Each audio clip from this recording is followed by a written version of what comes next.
Every human alive today carries a secret that points back to one place.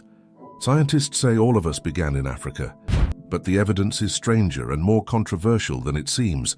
Were we truly born from one cradle of humanity, or is history hiding something we were never told? 2 million years ago, long before nations, cities, or even villages existed, the vast continent of Africa was home to a drama that would change the fate of the entire planet. For here the first true humans took their earliest steps, and in this moment, the story of all of us truly began. Fossil evidence scattered across the Rift Valley tells us that the earliest ancestors who resembled us began appearing here long before they ever set foot anywhere else.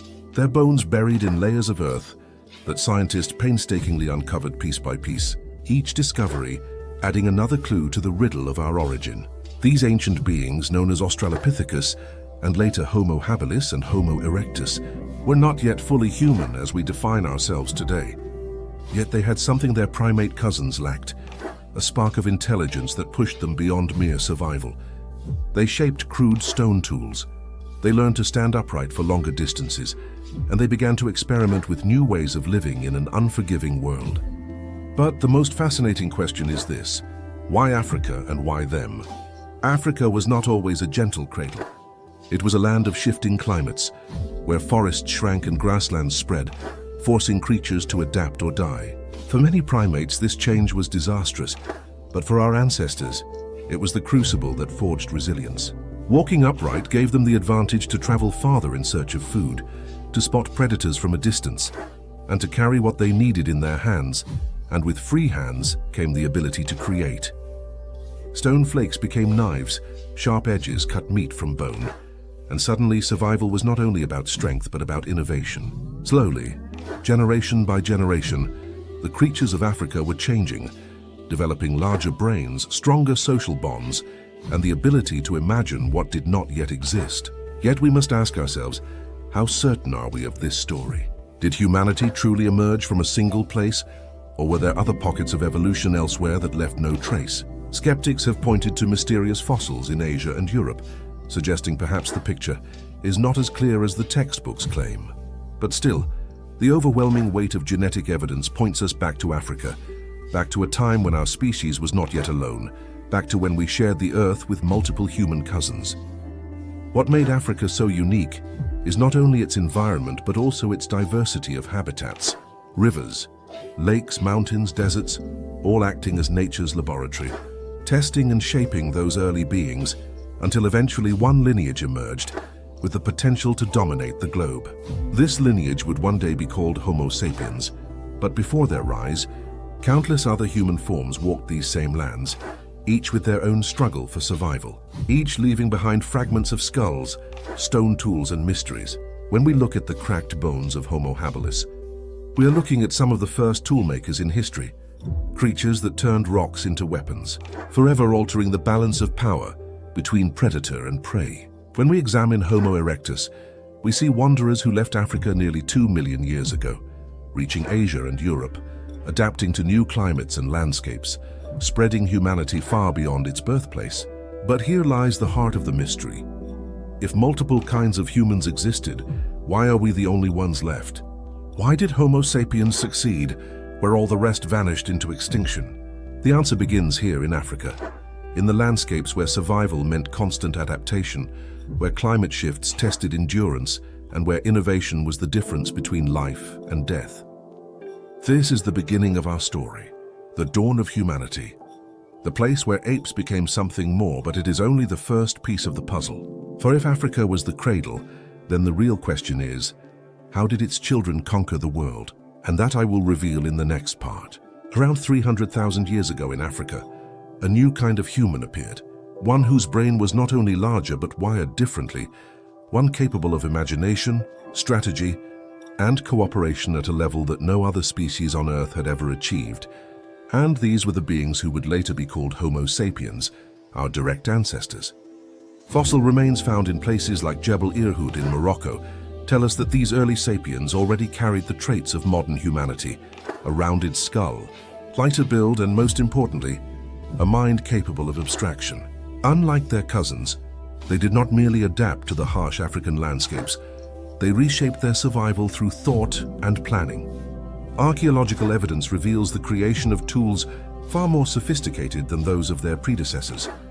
Finely shaped blades, bone implements, and even ornaments that suggest an early sense of identity and culture.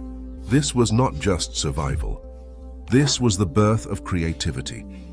Yet to understand why sapiens rose above all others, we must ask a difficult question.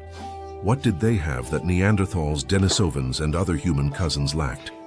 The answer lies partly in language, partly in cooperation, and partly in the ability to imagine futures not yet real. Early sapiens formed groups larger than families, bound not only by blood but by shared stories, symbols, and rituals.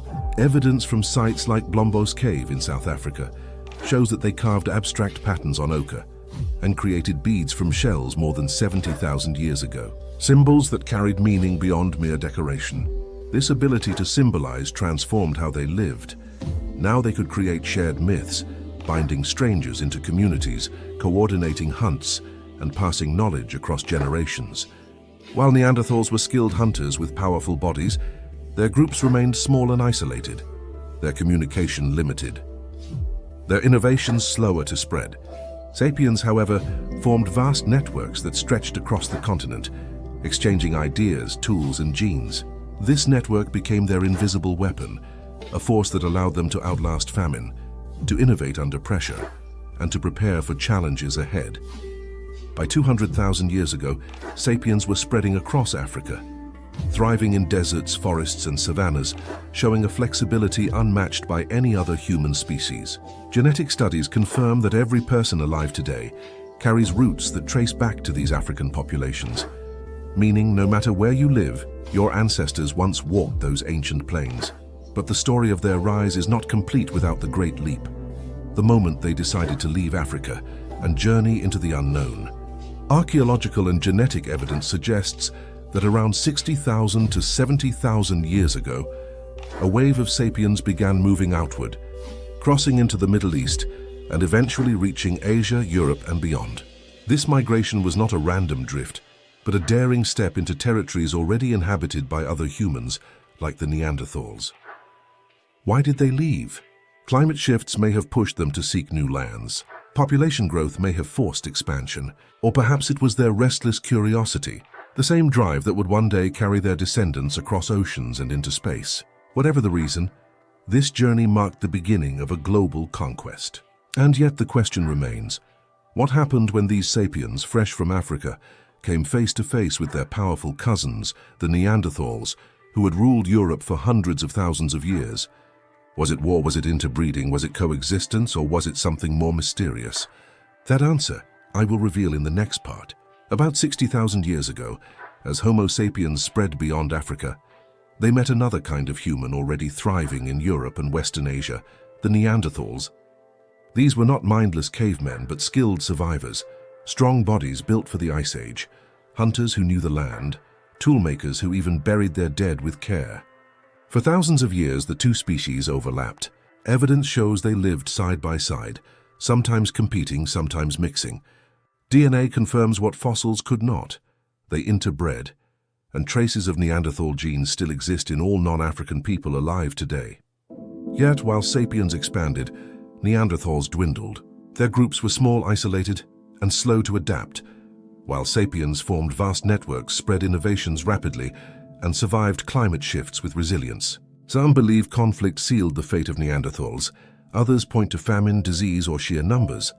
By 40,000 years ago, their voices had gone silent, leaving sapiens as the last humans standing. But did they truly vanish? Not entirely. They live on in our DNA, in our story, in the faint echoes left on cave walls. Their extinction is also our inheritance, a reminder that humanity's triumph is always balanced with loss. And the real question remains, if they could disappear, what does that say about our own future? Long before Homo sapiens began their relentless spread across continents, Neanderthals had already carved a life for themselves in Europe and Western Asia.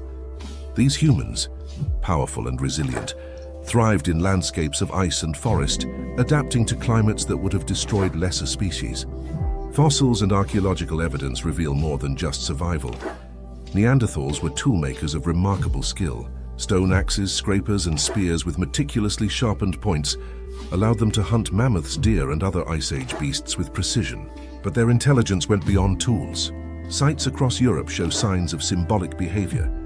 Burial rituals where bodies were carefully placed and occasionally accompanied by flowers or pigments, a practice suggesting not only awareness of death, but an early form of culture and empathy. Some caves even reveal pigment patterns on stones, raising the possibility that Neanderthals engaged in forms of art or communication, a glimpse into minds capable of abstract thought. Yet, despite these achievements, they remained relatively isolated, their innovations slowly evolving within small groups rather than spreading widely. This isolation became critical when Homo sapiens entered Europe. The newcomers brought not only larger social networks, but also advanced hunting techniques and the ability to coordinate across vast groups. Initial encounters may have involved cooperation, exchange, or even interbreeding, as genetic evidence confirms, but competition was inevitable. Neanderthals, powerful yet outnumbered and less adaptable, faced mounting pressure from environmental changes, scarcity of prey, and the expanding Homo sapiens.